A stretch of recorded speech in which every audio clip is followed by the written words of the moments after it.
Sa gitna ng umaga, ang ospital ng San Miguel sa Quezon City ay parang isang buhay na lungsod sa loob ng lungsod. Ang mga puting dingding nito ay nagniningning sa ilalim ng fluorescent lights, at ang sahig, bagamat makintab, ay may mga bakas ng mga sapatos ng mga doktor, nurse, at bisita na dumadaan araw-araw. Ang hangin ay puno ng amoy ng alkohol at gamot, kasabay ng mahinang ingay ng mga makina sa mga kwarto ng pasyente.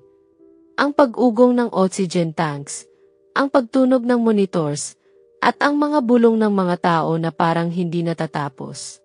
Si Irina, isang nurse sa hematology ward, ay nakatayo sa dulo ng pasilyo. Hinintay ang oras na matapos ang kanyang shift. Ang puting uniforme niya ay bahagyang gusot na, at ang buhok niya, na nakatali sa isang simpleng ponytail, ay may ilang hibla na tumakas mula sa pagkakabikis. Sa edad na 32, si Irina ay isang babaeng maganda pa rin. May mga mata na kayumanggi at malalim, na parang laging may iniisip kahit pagod na ang katawan. Pero ngayon, ang tanging nasa isip niya ay ang kanyang anak na si Eva. Ang 6 na taong gulang na batang madalas niyang dinadala sa ospital kapag walang magbabantay rito. Apos na ang shift ko. Bulong niya sa sarili habang tinitingnan ang relo sa dingding, alas 5 na ng hapon. Ang plano niya ay simple, hanapin si Eva, iuwi ito, at magpahinga sa maliit nilang apartment sa Cubao. Pero alam niya, hindi ganoon kadali iyon. Si Eva ay hindi ordinaryong bata. Siya ay parang hangin, hindi mo mahuhuli, hindi mo mapipigilan. Mula nang magsimula siyang magtrabaho sa ospital 5 taon na ang nakalipas, madalas niyang dinadala si Eva kapag walang pasok sa daycare, kapag may problema roon, tulad ngayon na walang tubig sa pasilidad ng bata. Pinayagan siya ng head nurse na gawin ito, pero may kondisyon, dapat hindi makakaabala ang bata. At iyon ang problema. Si Eva ay hindi marunong tumahimik sa isang lugar.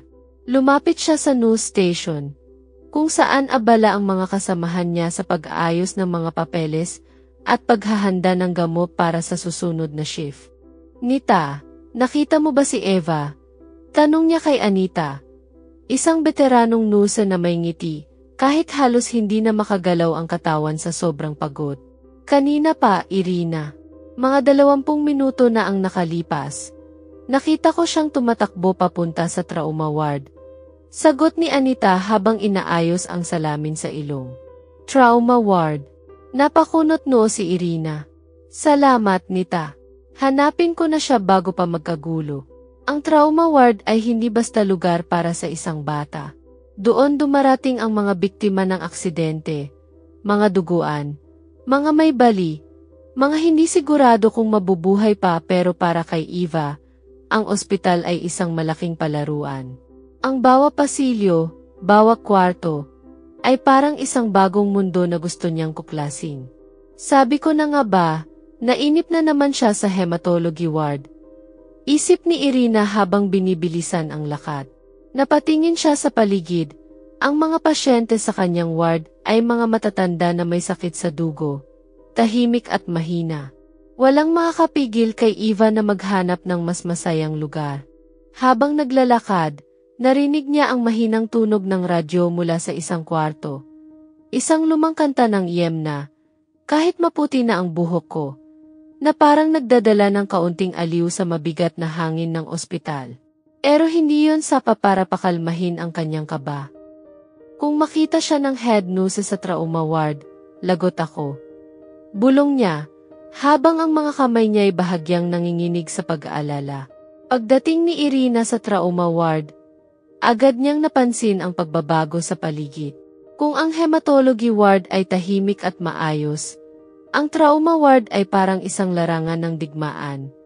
Mas malakas ang amoy ng disinfectant, mas madilim ang ilaw, at mas mabigat ang pakiramdam sa hangin. Ang mga dingding ay kulay abo, may mga gasgas mula sa mga stretcher na dumadaan, at ang mga pasyente rito ay hindi katulad ng kanyang ward. Dito, ang mga tao ay tahimik hindi dahil kalmado sila, kundi dahil natatakot sila sa susunod na mangyayari Sa susunod na sakit, sa susunod na balita mula sa doktor. Saang kwarto kaya siya napunta?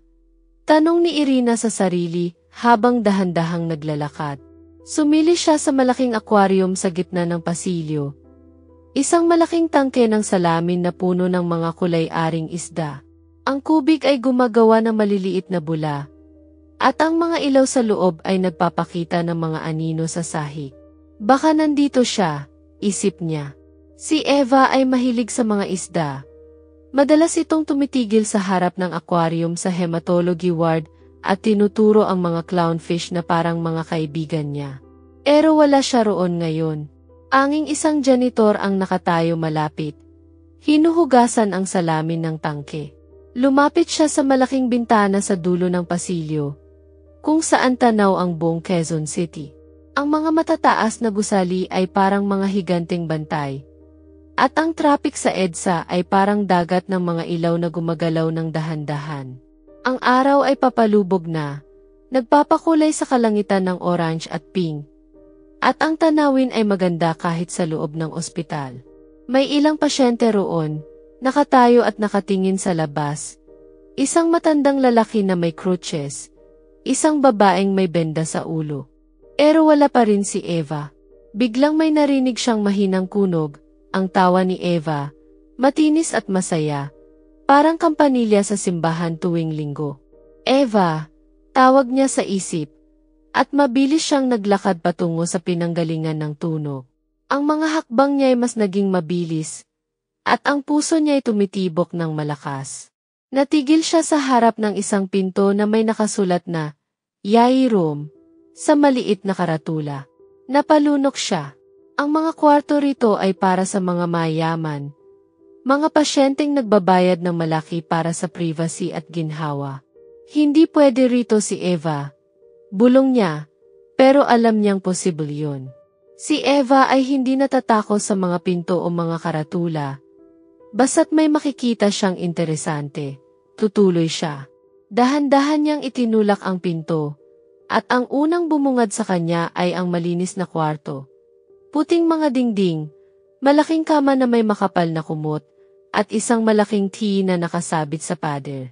Sa gitna ng kwarto, nakaupo si Eva sa isang cushion chair malapit sa kama. Nakangiti at nakikinig sa isang lalaki. Ang lalaki ay nasa kama, mukhang nasa 50 na ang edad, may benda sa braso na umaabot hanggang lig, isang paa na nakabenda sa plaster hanggang tuhod, at mga peklat sa mukha na halatang gumagaling pa pero ang mga mata niya, malalim, asul, at puno ng init, ay nakatuon kay Eva habang nagkukwento ito ng isang bagay na mukhang nakakatawa. Eva, tawag ni Irina, halos pasigaw sa gulat. Umalon si Eva mula sa upuan at tumakbo palapit sa kanya. Ang maliit na ponytail nito ay tumatalbog sa bawat hakbang. Mama, natagpuan mo ako. Hintayin mo, ipapakilala ko si Andrei Petrovich sa'yo.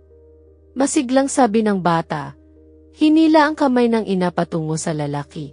Napatingin si Irina sa lalaki. Nangumiti ng mahina sa kanya. Magandang bata ang anak mo, sabi nito sa isang boses na malalim at kalmado. Pero may bahid ng kagtataka. Nakatayo si Irina sa gitna ng kwarto. Hawak ang maliit na kamay ni Eva, habang pinagmamasdan ang lalaki sa kama. Ang kwarto ay tahimik, maliban sa mahinang tunog ng aircon at ang malayong ingay ng ospital sa labas ng pinto. Ang lalaki, si Andrei Petrovich, ayon kay Eva, ay mukhang hindi ordinaryong pasyente. Ang kanyang damit pasyente ay malinis, at kahit nasa ospital siya, may aura siyang parang hindi siya kabilang sa karaniwang tao rito. Ang mga asol niyang mata ay parang dagat sa ilalim ng araw, malalim at misteryoso. Salamat sa pagbabantay sa kanya, Sir, sabi ni Irina, handa nang humingi ng paumanhin. Pasensya na kung naabala ka niya. Masyado kasing makulit tong batang to. Pero bago pa siya makapagsalita ulit, nagsalita si Andrei. Magandang bata ang anak mo. Ulit niya, pero ang mga mata niya ay hindi na kay Eva nakatingin, nasa kanya na. Ang tingin niya ay matalim, parang sinusuri ang bawat detalye ng mukha ni Irina. Ang mga mata niya, ang hugis ng ilong niya. Kahit ang maliit na peklat sa noo niya mula sa isang aksidente noong bata pa siya. May problema ba, sir? Tanong ni Irina. Natigilan sa intensidad ng titig ng lalaki. Napatingin siya sa paligid. Iniisip kung may ginawa ba si Eva na ikinagalit nito. Pero ang sagot ni Andre ay hindi niya inaasahan. Okay lang. Siguro, sabi nito, pero ang boses niya ay parang nag-alinlangan. Parang kilala kita. May naalala ko sa'yo. Hindi ko lang maintindihan kung bakit. Napahinto siya, at ang mga mata niya ay biglang naging malayo. Parang may hinuhukay sa alaala. Napatingin si Eva sa lalaki, at sa inosenteng boses, sinabi, Andre Petrovich, kilala mo ba si Mama? Parang matagal na kayong magkakilala. Umawa siya. Ang tawa niya ay parang musika sa gitna ng katahimikan ng kwarto. Pero si Irina ay hindi na nakisabay. Hindi, Eva, hindi pa kami nagkakakilala, sagot ni Andre. Pero ang mga mata niya ay hindi umaalis kay Irina. Pero, parang may naalala ko sa'yo. Hindi ko lang masabi kung ano. Hindi ito basta pagkakataon lang. Pasensya na, sir, kailangan na naming umalis. Mabilis na sabi ni Irina. Hinila si Eva palapit sa pinto. Ang puso niya ay biglang bumilis. Hindi niya maintindihan kung bakit. Mama, bakit ang bilis natin umalis? Mabay si Andre Petrovich. Marami siyang kwento. Reklamo ni Eva habang sinusundan ang ina. Ang maliit niyang boses ay puno ng pagtatampo. Hayaan mo na, Eva. Kailangan na nating umuwi, sagot ni Irina. Pero sa loob-loob niya, may kakaibang pakiramdam siyang bumabalot. Parang may hinintay siyang mangyari, pero hindi niya alam kung ano. Habang naglalakad sila pabalik sa hematology ward, ang mahabang pasilyo ay parang mas naging malamig at tahimik. Ang mga ilaw sa kisam ay parang mga bituin sa isang gabing walang buwan. At ang bawat hakbang ni Irina ay may bigat ng pag-aalala. Anong meron sa lalaking yon? Bakit ganoon ang reaksyon niya? Tanong niya sa sarili. Napatingin siya kay Eva, na masayang naglalakad sa tabi niya. Hawak ang isang maliit na laruang ibinigay ng isang nurse kanina. Kailangan ko talagang turuan, tong batang to na huwag basta-basta magtiwala sa mga estranghero. Bulong niya, habang ang isip niya ay puno pa rin ng imahe ng mga asol na mata ni Andre. Mga matang parang may sinasabi, pero hindi niya mabasa. Sa isang maliit na barangay sa probinsya ng Nueva Ecija, kung saan ang mga palayan ay parang berdeng dagat na umaalon sa hangin. Lumaki si Irina kasama ang kanyang ina na si Uliana. Ang kanilang bahay ay isang simpleng barong-barong, gawa sa kawayan at nipa, na may maliit na balkonahe kung saan madalas silang mag-usap tuwing gabi. Ang paligid ay puno ng kunog ng mga kuliglig at hangin na humahaplos sa mga puno ng mangga, at sa malayo, naririnig ang mahinang ugong ng traktora ng mga magsasaka. Si Uliana ay isang magsasaka, isang babaeng matibay na parang Nara, pero may mga mata na puno ng lungkot na hindi maipaliwanag. Mula umaga hanggang gabi, nagtatrabaho siya sa bukirin, nagtatanim, nag-aani, at kung minsan ay nagdadala ng mga gulay sa palengke ng bayan. Si Irina, kahit bata pa, ay hindi kailanman nakita ang kanyang ama.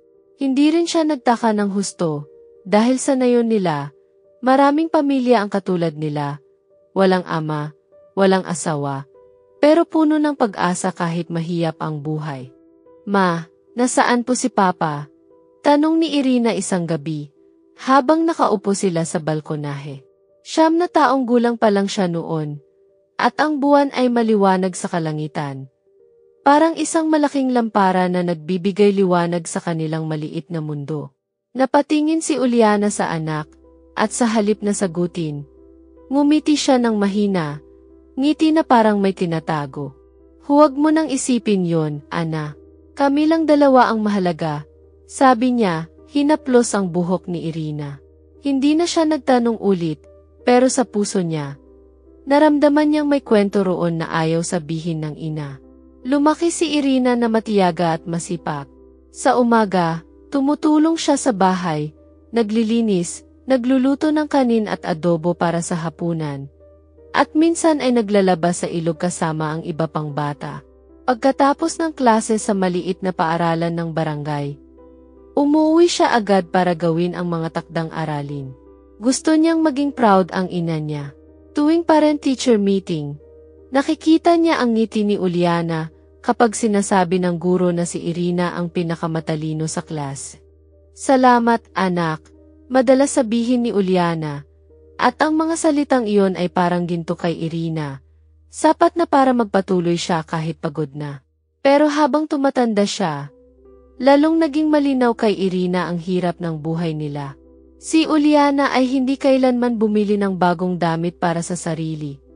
Lahat ng kita ay napupunta sa pagkain, sa paaralan ni Irina, o sa gamot kapag may sakit. Ma, bakit hindi ka bumili ng bagong sapatos? Sira na yung gamit mo, sabi ni Irina isang araw, habang tinitingnan ang mga sapatos ng ina na puno ng butas. Huwag kang mag-alala, anak. Basta't may makain tayo, okay na ako, sagot ni Uliana, at ang ngiti niya'y puno ng pagmamahal kahit halata ang pagod. Sa kabila ng lahat, masaya ang buhay nila sa nayon. May mga gabi na magkasama silang nanonood ng mga bituin, at si Uliana ay magkukwento ng mga alamat, tulad ng tungkol kay Maria Makiling o sa mga duwende sa Balite. Pero minsan, kapag pahimik na si Irina, napapansin niyang tumitingin ang ina sa malayo. Parang may hinintay na hindi na darating. Nang maging 16 na taong gulang si Irina, nagsimula na siyang magtanong ulit tungkol sa ama niya. Isang gabi, habang naghihintay sila ng ulan sa ilalim ng malaking puno ng mangga malapit sa bahay, sinabi niya, "Ma, hindi ko naman kailangan ng tatay. Pero gusto ko lang malaman, sino siya? Bakit wala siya rito?" Ang hangin ay malamig noon, at ang mga dahon ay gumagawa ng mahinang kaluskos sa paligid nila. Napabuntong hininga si Uliana. Matagal siyang tahimik hanggang sa nagsalita siya sa wakas. "Irina, anak, mahirap sabihin. Pero Sage, ikukwento ko sa iyo ang kaunti." Napatingin siya sa anak, at ang mga mata niya ay parang puno ng alaala na matagal nang nakalok sa isang kahon. "Nang kabataan ko, pangarap ko sanang maging nurse. Gusto kong pumunta sa Maynila, mag-aral sa kolehiyo, at baguhin ang buhay natin. Pinayagan ako ng lola mo, kahit mahirap kami. Kaya umalis ako papuntang lungsod." "Nakapasok ka ba sa kolehiyo, ma?" tanong ni Irina, na biglang naging interesado. Ngumiti si Uliana, pero ang ngiti niya'y mapay. "Halos, ana. Nakapasa ako sa unang pagsusuli, pero hindi natuloy." Napatingin siya sa malayo, sa mga palayan na natatakpan na ng dilim. "May nakilala akong lalaki roon. Matangkad, maganda ang ngiti, at may mga mata na asul na parang langi. Galing siya sa Maynila, anak ng mga mayayaman na napadpad sa probinsya, dahil sa trabaho ng magulang niya. Nagkakilala kami sa isang sayawan sa bayan. Alam mo yung mga ganon, may banda, may ilaw, at mga kabataan na masaya." "Maganda ba siya, ma?" tanong ni Irina, na ngayon ay nakangiti na rin. Umango si Uliana. "Ana, pero hindi lang yon. Mabait siya, matalino, at parang may magi kapag nagsasalita siya." Inanong niya ako kung bakit parang natatakot ako sa sayawan. At sinabi niyang maganda raw ako, kahit simple lang ang damit ko. Naging magkaibigan kami, tapos naging higit pa roon. Napahinto si Uliana, at ang boses niya'y bumiga. Pero isang araw, bigla na lang siyang nawala. Umuwi ako sa nayon para bisitahin ang lola mo, at pagbalik ko sa lungsod, wala na siya. Hindi man lang nagpaalam. "Bakit, Toma? Anong nangyari?" tanong ni Irina, na ngayon ay nakaupo ng mas malapit sa ina. Napailing si Uliana. "Hindi ko alam, anak. Pero nalaman ko pagkatapos na may ibang babae siya sa Maynila. Matagal na nilang kasintahan. Ako lang pala ang pansamantala." Umulo ang isang luha sa pisngi ni Uliana, pero mabilis niyang pinunasan yun. "Pagkatapos noon, nalaman ko na buntis ako sa'yo. Kaya bumalik ako rito sa nayon. Hindi ko hinintay na balikan niya ako, kasi alam ko, hindi na siya babalik. Tahimik si Irina habang pinapakinggan ang ina. Sa kauna-unahang pagkakataon, naramdaman niya ang bigat ng kwento ng ina niya. Isang babaeng puno ng pangarap, pero naputol ang lahat dahil sa isang lalaki. Ma, bakit hindi mo siya hinanap? Tanong niya pagkatapos ng mahabang katahimikan. Napatingin si Uliana sa kanya, at ngumiti siya ng mahina. Para saan pa, Ana? Kung gusto niya palaga, siya ang hahanap sa akin. Pero hindi niya ginawa. Aya kami na lang dalawa ang nagpatuloy. Matapos ang kwento ni Uliana, lalong naging malinaw kay Irina ang sakripisyo ng ina niya. Hindi madali ang buhay nila sa nayon, walang kuryente minsan, walang tubig kapag nagtuyot, at ang kita ni Uliana sa bukirin ay halos hindi sapat para sa kanilang dalawa. Pero hindi kailanman narinig ni Irina ang ina na nagrereklamo. Sa halip, ginawa ni Uliana ang lahat para maging masaya ang anak. Binibilihan siya ng lapis at papel para sa paaralan. Hinahayaang maglaro kasama ang mga kaibigan sa ilog, at minsan, kapag may sobrang pera, binibilihan siya ng iskandi mula sa tindahan ni Aling Rosa. Isang araw, habang naglalakad sila pauwi mula sa palengke, napansin ni Irina ang isang bagong radyo sa tindahan. Ma, gusto ko po ng radyo, para makinig tayo ng musika sa gabi. Sabi niya, hinila ang kamay ng ina.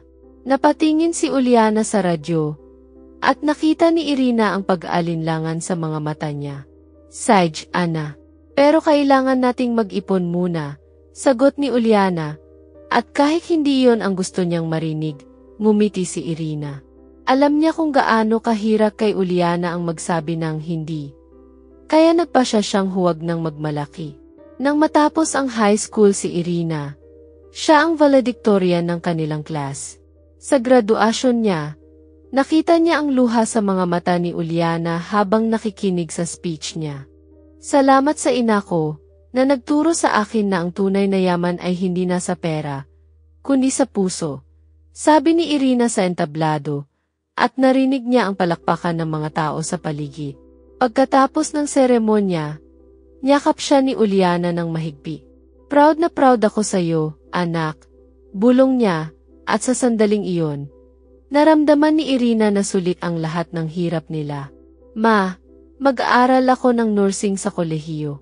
Gusto kong maging katulad mo, matulungin sa iba, sabi ni Irina isang gabi. Habang kumakain sila ng sinigang sa maliit nilang hapak, napatingin si Uliana sa kanya, at ang mga mata niya'y puno ng pagmamalaki. Sage, Ana, utulungan kita kahit paano. Basta't gawin mo ang pangarap mo, sagot niya. At iyon ang naging simula ng bagong yugto sa buhay ni Irina. Isang yugto na puno ng pag-asa, kahit alam niyang hindi magiging madali. Sa isang maliit na barangay sa Nueva Ecija, si Uliana ay lumaki kasama ang kanyang lola, si Lola Rosa. Matapos mamatay ang kanyang mga magulang sa isang aksidente noong 3 taong gulang pa lang siya. Ang kanilang bahay ay isang payak na kubo, napapalibutan ng mga puno ng santol at maliliit na taniman ng kamote. Sa gabi, ang mga bituin ang nagbibigay liwanag sa kanilang mundo, at ang tunog ng mga kuliglig ang kanilang musika. Kahit mahirap, masaya ang buhay nila, si Lola Rosa ay nagtatrabaho sa bukirin, at si Uliana ay natutong maging matiyaga kahit bata pa. Nang maging 18 si Uliana, naging malinaw sa kanya na gusto niyang baguhin ang buhay nila. Lola, gusto ko pong mag-aral sa Maynila. Gusto kong maging nurse, sabi niya isang gabi, habang nakaupo sila sa harap ng maliit na kalan at nagpapainit ng kamote. Napatingin si Lola Rosa sa kanya. Ang mga mata niya'y puno ng pagmamalaki, kahit halata ang pag-aalala. Mahirap yon, apo. Pero kung yan ang gusto mo, tutulungan kita.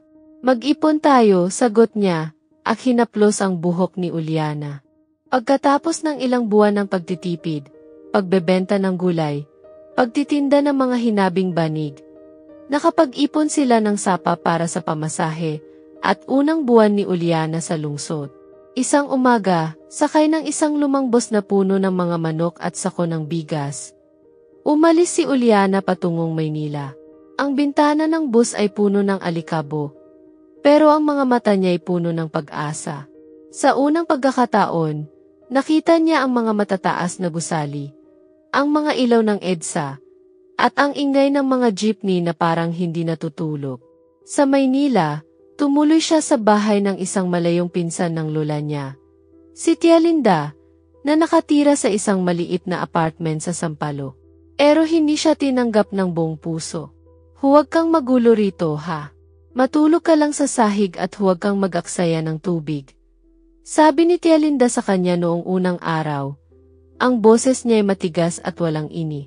Alam ni Uliana na hindi siya gusto roon, kaya ginawa niya ang lahat para hindi maging pabigat. Naglilinis siya ng bahay, naglalaba, at madalas, lumalabas para hindi makita ng pinsan. Ang pangarap niya ay makapasok sa isang medical college. Mahusay siya sa biology at chemistry noong high school. At natuto rin siyang mag-alaga ng may sakit dahil sa lola niya. Ay ako to, bulong niya sa sarili habang nag-aaral sa public library ng Sampaloc, kung saan ang mga libro ay luma na pero puno pa rin ng kaalaman. Nakapasa siya sa unang pagsusulit ng kolehiyo, at ang balita ay parang sinag ng araw sa madilim niyang buhay. Malapit na, Lola. Makakapasok na ako, isip niya, habang nakaupo sa isang bench sa labas ng eskwelahan. Hawak ang papel na may resulta ng exam. Pero ang buhay sa Maynila ay hindi madali. Kailangan niyang magtipid, kumakain lang siya ng pandesal at kape sa umaga, at minsan, tinapay na may palaman ng peanut butter sa gabi. Pero hindi siya sumuko. Ang bawat araw ay isang hakbang patungo sa pangarap niya, at sa puso niya, naroon ang imahe ng lola niya na naghihintay sa nayon. Isang gabi, pagod na pagod si Uliana sa pag-aaral at sa malamig na trato ni Tia Linda. Uliana, huwag kang masyadong magmalaki kahit nakapasa ka sa exam. Mahirap pa rin tayo, sabi ng pinsan niya habang naghuhugas ng pinggan. Napabuntong hininga si Uliana, at sa halip na sumagot, nagpasya siyang lumabas. Kailangan ko ng hangin, bulong niya, at naglakad siya patungo sa isang maliit na plaza malapit sa apartment. Doon, narinig niya ang tugtog ng isang banda. Mga kabataan na nagsasayawan sa ilalim ng mga ilaw na nakasabit sa mga puno. Isang kaibigan mula sa library, si Cora, ang nagyaya sa kanya. Halika, Uliana. Sumayaw tayo. Minsan lang to, sabi ni Cora. Hinila siya patungo sa gitna ng plaza. Sa una, nahihiya si Uliana. Simple lang ang damit niya. Isang lumang floral dress na gawa ng lola niya. At ang sapatos niya ay may bahid ng putik mula sa nayon. Pero nang magsimula ang musika, isang mabagal na kanta na, dahil sa'yo, nawala ang hiya niya. Habang nakatayo siya sa gilid, may lumapit sa kanyang lalaki. Matangkad siya, may buhok na kulot-kulot, at mga mata na asul na parang dagat sa umaga. Pwede ba kitang maisayaw? Tanong niya, ang boses niya ay malambing pero may kumbiyansa. Napatingin si Uliana sa kanya, at kahit natakot siya sa una, ngumiti siya. Sige po, sagot niya, at hinawakan niya ang kamay ng lalaki. Sa gitna ng sayawan, nag-usat sila. Andre ang pangalan ko, sabi niya, habang dahan-dahan silang gumagalaw sa musika. Uliana po, sagot niya, at naramdaman niya ang init ng kamay niya sa kanya. Maganda ka, pero parang natatakot ka. Okay ka lang ba? Tanong ni Andre, at ang mga mata niya ay puno ng malasaki. First time ko lang po rito sa Maynila. Hindi ko pa alam ang mga ganito. Sagot ni Uliana, at tumawa si Andre ng mahina. Huwag kang mag-alala, masasanay ka rin. Si Andre ay anak ng mga mayamang taga-Maynila na napadpad sa probinsya. Dahil sa trabaho ng mga magulang niya, isang mahabang business trip. Matapos ang high school, plano niyang mag-aral sa isang malaking universidad sa Maynila. Pero pansamantala, naroon siya sa lungsod kasama ang pamilya. Maganda ang plano mo, magiging nurse. Matapang ka, sabi niya kay Uliana, at ang mga salitang iyon ay parang musika sa tenga niya. Mabilis ang naging pagkakaibigan nila. Sa loob ng ilang araw, naging magkasama sila, naglalakad sa Rizal Park, kumakain ng sorbetes sa tabi ng Manila Bay, at minsan, nanonood ng scene sa isang lumang teatro. Isang gabi, nang wala ang mga magulang ni Andre sa bahay nila, inanyayahan niya si Uliana. "Halika, mas tahimik doon kaysa sa apartment mo," sabi niya, at kahit nag-alinlangan, sumama si Uliana. Doon, sa ilalim ng mahinang ilaw ng lampara, naging mas malalim ang kanilang pagkakakilala, hanggang sa isang gabi na hindi na niya makakalimutan. Matapos ang ilang linggo ng saya, nagbago ang lahat. Isang araw, umuwi si Uliana sa nayon para bisitahin ang lola niya na nagkasakit. "Babalik ako agad, Andre," sabi niya bago umalis, at ngumiti si Andre sa kanya. "Hihintayin kita," sagot niya, at niyakap siya ng mahigpit. Pero pagbalik niya sa Maynila pagkatapos ng 3 araw, wala na si Andre. Ang bahay nila ay pahimik, at ang mga gamit niya ay wala na rin. "Nasaan siya?" tanong ni Uliana sa sarili, habang nakatayo sa harap ng gate ng bahay nila. Hinanap niya si Andre sa mga kaibigan nila, pero ilan lang ang nakakakilala sa kanya. Umalis na sila ng pamilya niya pabalik sa Maynila. Matagal na raw tapos ang trabaho ng tatay niya rito, sabi ng isang kaklase ni Andre na nakilala niya sa plaza. May girlfriend na rin daw siya roon. Matagal na nila yon, dagdag pa nito. Parang binagsakan ng langit si Uliana sa narinig. Hindi totoo yon, bulong niya, pero sa puso niya, alam niyang posible yon. Isang buwan pagkatapos, naramdaman ni Uliana ang pagbabago sa katawan niya. Ang pagkahilo, ang pagsusuka sa umaga. "Buntis ako," bulong niya sa sarili, habang nakaupo sa maliit na kwarto ni Tia Linda. Natakot siya, pero hindi siya nagdalawang isip. "Kailangan ko nang umuwi," sabi niya, at kinabukasan, sumakay siya ng bus pabalik sa Nueva Ecija. Pagdating sa nayon, inamin niya ang lahat kay Lola Rosa. "Lola, buntis po ako," sabi niya, at ang mga luha niya ay tumulo ng hindi napigilan. Napailing si Lola Rosa, pero pagkatapos ng ilang sandali, niyakap niya ang apo. "Akayanin natin to, Uliana. Huwag kang matakot," sabi niya, at ang mga salitang iyon ang naging lakas ni Uliana. Pagkalipas ng 9 na buwan, ipinanganak si Irina sa isang maliit na klinika sa nayon. "Maganda siya, kamukha mo," sabi ni Lola Rosa habang hawak ang sanggol. Pero napansin ni Uliana ang mga mata ni Irina, asul, tulad ng kay Andre, at may maliit na birthmark sa sentido na hugis parang maliit na isla. "Kanya to," bulong ni Uliana, pero hindi niya hinanap si Andre. Hindi niya kailangan malaman. "Kami na lang ni Irina ang magkasama," sabi niya sa sarili, at mula noon, ginawa niya ang lahat para maging masaya ang anak niya, kahit wala ang ama nito. Pagkatapos ng high school, tinupad ni Irina ang pangarap niyang maging nurse.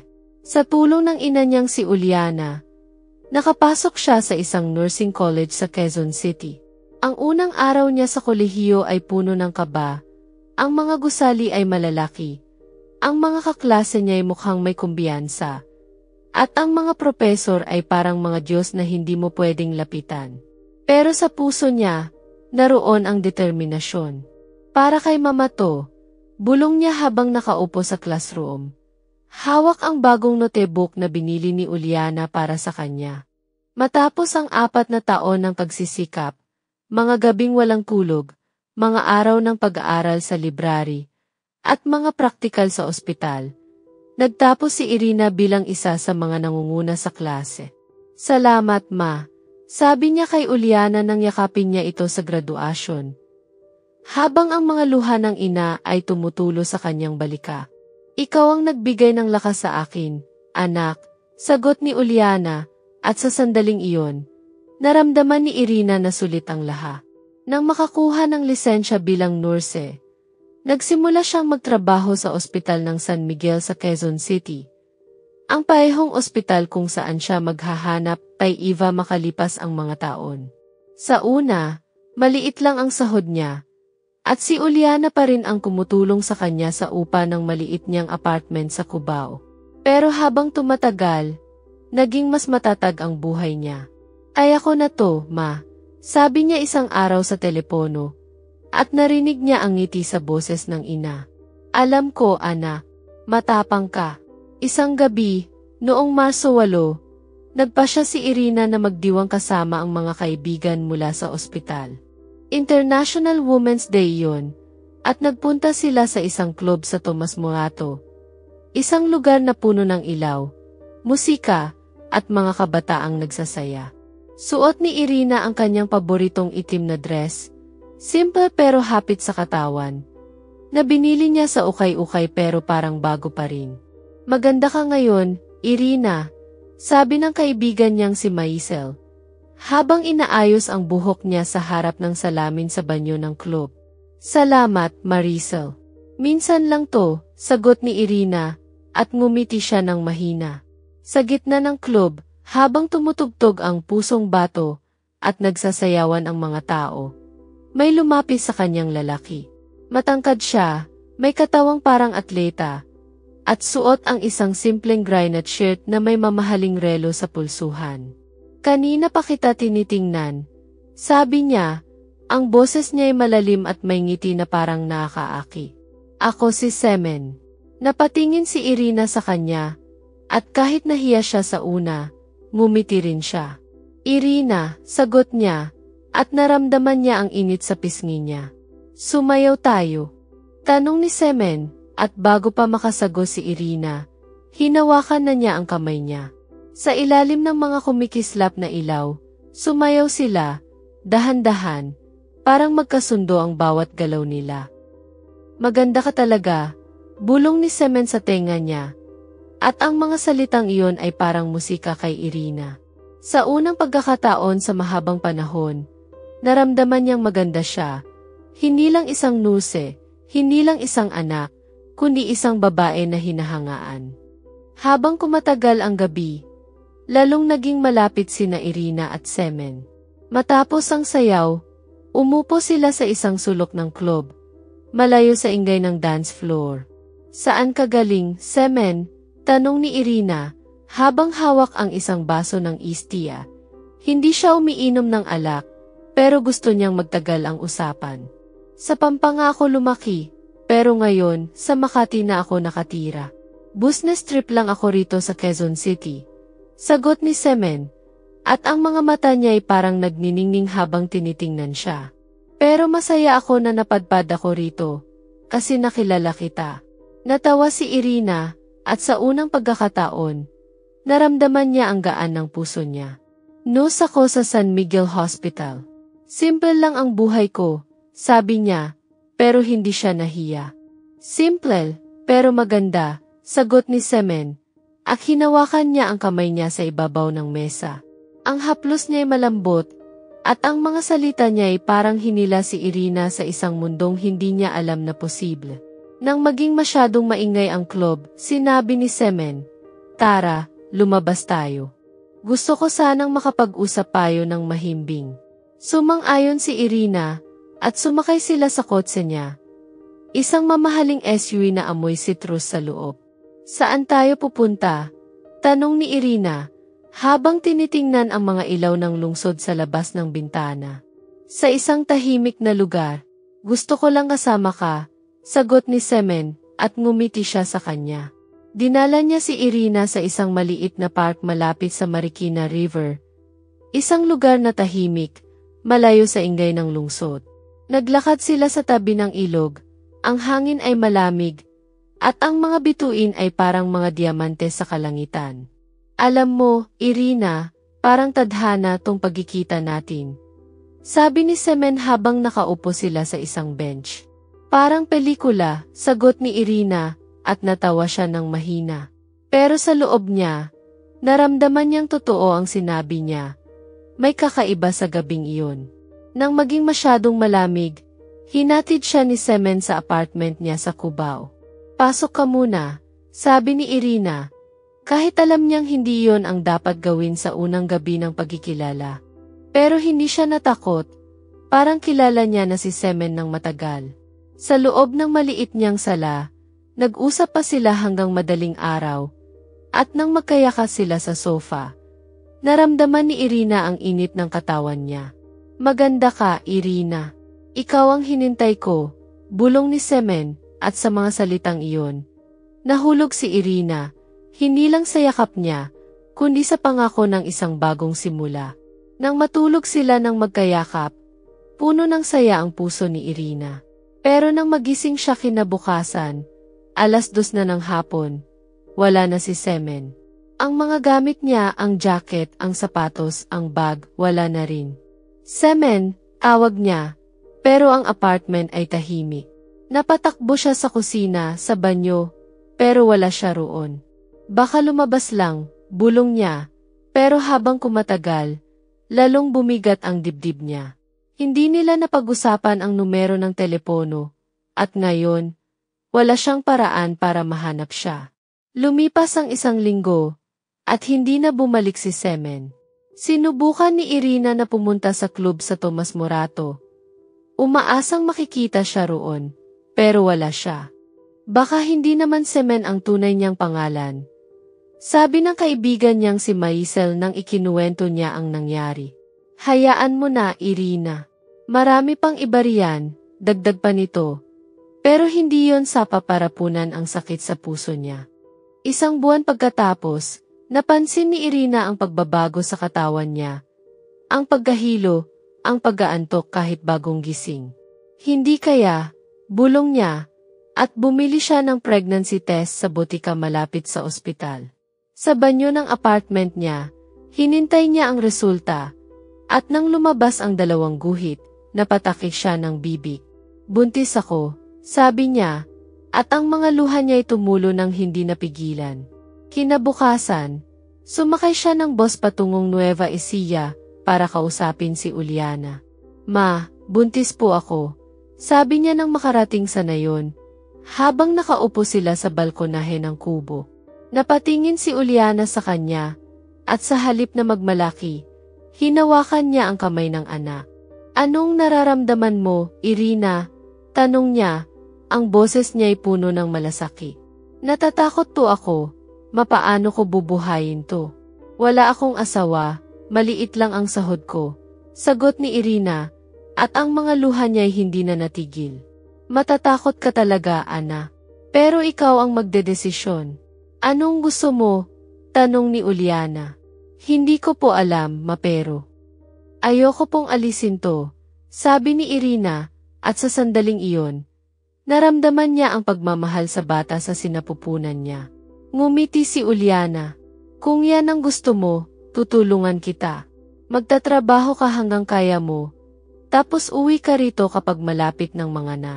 Sabay natin alagaan yan. At ganoon nga ang nangyari. Nagtrabaho si Irina hanggang sa 8 buwan ng pagbubuntis. At nang malaki na ang tiyan niya, umuwi siya sa nayon. Isang gabi bago ang bagong taon, ipinanganak niya si Eva sa parehong klinika kung saan siya isinilang. Maganda siya, Irina. Parang ikaw, sabi ni Uliana habang hawak ang sanggol. Napatingin si Irina kay Eva, ang mga mata niya ay kayumanggi tulad ng kanya. Pero ang ngiti niya ay parang may bahid ng saya na hindi maipaliwanag. Mula noon, naging 3 na sila sa kubo, si Uliana, si Irina, at si Eva. Mahirap ang buhay, pero puno ng pagmamahal. Salamat, Ma, sabi ni Irina isang gabi, habang pinapatulog niya si Eva. Hindi ko kakayanin to kung wala ka. Ngumiti si Uliana. Kaya mo to, anak. Matapang ka tulad ko. Isang abalang umaga sa ospital ng San Miguel. Si Irina ay abala sa pag-asikaso ng mga pasyente. Sinusukat ang presyon, binibigyan ng gamot, at inaayos ang mga chart para sa susunod na shift. Ang trauma ward ay tahimik na ngayon. Hindi katulad ng gabing hinanap niya si Eva at nakilala si Andrei Petrovich. Matapos ang insidenteng iyon, sinubukan niyang kalimutan ang lalaki. Ang kanyang mga asul na mata, ang kakaibang tingin niya, at ang mga salitang, parang kilala kita. Pero minsan, kapag tahimik ang ward, Bumabalik sa isip niya ang mukha ni Andre, at hindi niya maintindihan kung bakit. Habang naglalakad siya patungo sa news station, biglang tumunog ang cellphone niya. Isang tawag mula kay Uliana. "Ma," sagot niya, at agad niyang napansin ang kakaiba sa boses ng ina. "Irina, anak, kailangan niyong pumunta rito ni Eva ngayon. May nangyari, hindi ko maipaliwanag sa telepono." Sabi ni Uliana, ang boses niya ay puno ng kaba, pero may bahid din ng saya. "Ma, anong nangyari? Okay ka lang ba?" Tanong ni Irina, habang humihigpi ang hawak niya sa telepono. "Okay ako, anak. Pero, hindi mo may isip ang nangyari. Parang pelikula. Basta, pagkatapos ng shift mo, pumunta kayo rito." Sagot ni Uliana, at bago pa makapagtanong uli si Irina, binaba na ang tawag. Nakatulala si Irina sa telepono. Ang puso niya ay biglang bumilis. Anong nangyari kay mama? Tanong niya sa sarili. Hindi siya mapakali hanggang matapos ang shift niya. Pagkatapos magpaalam sa mga kasamahan, kinuha niya si Eva sa daycare ng ospital. Ang bata ay masaya. Hawak ang isang drawing ng bahay na ginawa niya kanina. "Mama, pupuntahan natin si Lola?" Tanong ni Eva. Ang mga mata niya ay nagniningning. "Anak, may sorpresa raw si Lola," sagot ni Irina. Kahit siya mismo ay hindi sigurado kung ano ang naghihintay sa kanila. Sumakay sila ng bus patungong Nueva Ecija. Ang biyahe ay tahimik maliban sa mahinang tunog ng radyo ng driver na tumutugtog ng "Hanggang ni Wency Cornillo." Si Eva ay natutulog sa kandungan niya, habang si Irina ay nakatingin sa labas ng bintana. Ang mga palayan, ang mga puno ng mangga, at ang papalubog na araw na nagpapakulay sa kalangitan ng orange. Pero sa loob niya, magkahalo ang kaba at pagtataka. "Anong sorpresa to, ma?" Bulong niya, habang hinahaplos ang buhok ni Eva. Pagdating sa nayon, naglakad sila patungo sa kubo ni Uliana. Ang paligid ay pahimik, maliban sa mga kuliglig at paminsan-minsang tunog ng mga aso sa malayo. Hawak ni Irina ang kamay ni Eva, habang binubuksan niya ang pinto gamit ang susi niya. "Ma," tawag niya, at narinig niya ang ingay mula sa kusina. Ang tunog ng kubig na hinuhugasan at ang amoy ng bagong lutong suman na paborito ni Eva. "Lola," sigaw ni Eva, at tumakbo siya patungo sa kusina. Nang makapasok si Irina, natigilan siya. Nandoon si Uliana, hinuhugasan ang mga pinggan. Pero sa tabi ng kalan, may isang lalaki, si Andrei Petrovich. Ang mga bendahe niya ay wala na, ang mga peklat sa mukha niya ay halos gumaling, at ang mga asol niyang mata ay nakatingin sa kanya ng may ngiti. "Mama, si Andrei Petrovich," sabi ni Eva. Tumakbo palapit sa lalaki at niyakap siya. "Irina," sabi ni Uliana, at ang boses niya ay puno ng emosyon. "Dumating na ang bisita natin." Nakatayo si Irina sa gitna ng kusina. Ang mga mata niya ay hindi maalis kay Andre. Ang kubo ni Uliana ay maliit lang. Ang mga dingding ay gawa sa kawayan. Ang sahig ay semento na may mga bitak. At ang hapag ay puno ng mga simpleng gamit tulad ng mga baso at plato na gawa sa plastik. Pero sa sandaling iyon, parang napuno ng kakaibang enerhiya ang lugar. Parang may mahalagang mangyayari. "Anong ginagawa niya rito, ma?" Tanong ni Irina. Ang boses niya ay bahagyang nanginginig. Napatingin si Uliana kay Andre, at ngumiti siya ng mahina. "Upo muna kayo, Irina." "Eva, anak, pumuntahan mo muna si Tita Gilda sa kabilang bahay. Nandoon ang apo niya, si Sarah. Maglaro kayo saglit," sabi ni Uliana. "Sige po, Lola," masiglang sagot ni Eva. At tumakbo siya palabas, iniwan ang tatlo sa kusina. Umupo si Irina sa hapag, habang si Andre at Uliana ay magkaharap sa kanya. "Simulan ko na," sabi ni Andre, ang boses niya ay kalmado pero may bahid ng kaba. "Irina, alam mo ba kung bakit ganoon ang reaksyon ko nang makita kita sa ospital?" Napailing si Irina. "Hindi po. Pero naramdaman ko na may kakaiba sa tingin mo." Pumingin si Andre kay Uliana, at tumango ang babae. "Irina, Anak ko, si Andre ang tatay mo, sabi ni Uliana, at ang mga salitang iyon ay parang bomba na sumabog sa puso ni Irina. Ma, anong sinasabi mo? Ano? Hindi niya matapos ang tanong. Ang mga kamay niya ay nanginginig sa ibabaw ng mesa. Totoo yan, Irina, sabi ni Andre.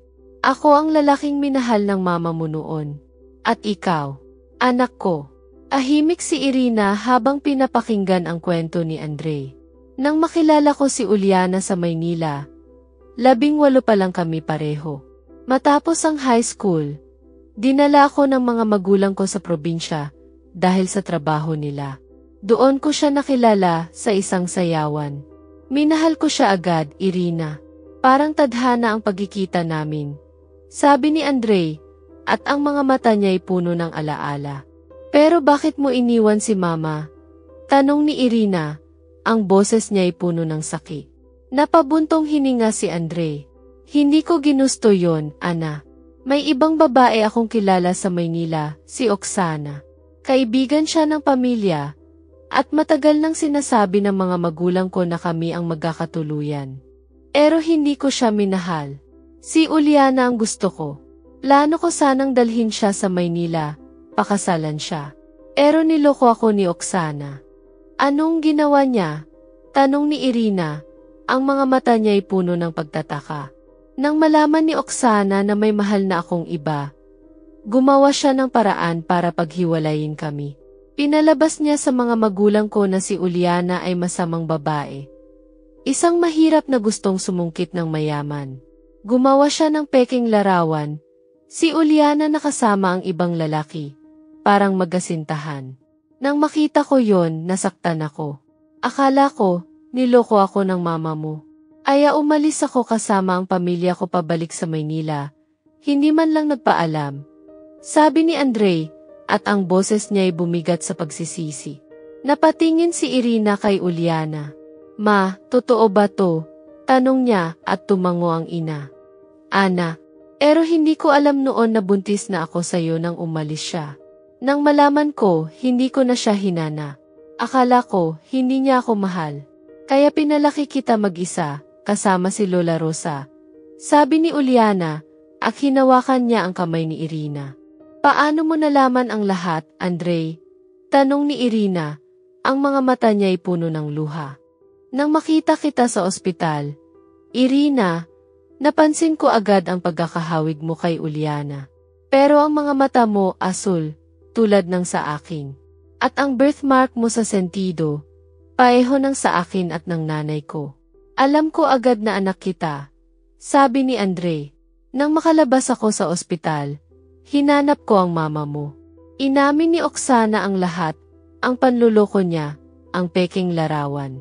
Aya pumunta ako rito sa nayon para makita kayo. Tahimik si Irina habang pinapakinggan ang kwento. Sa puso niya maghahalo ang galit, sakit at saya.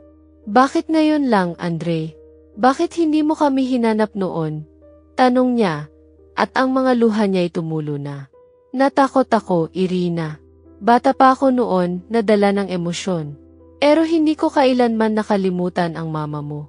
At nang makita kita, alam ko, hindi ko na kayo iwan ulit.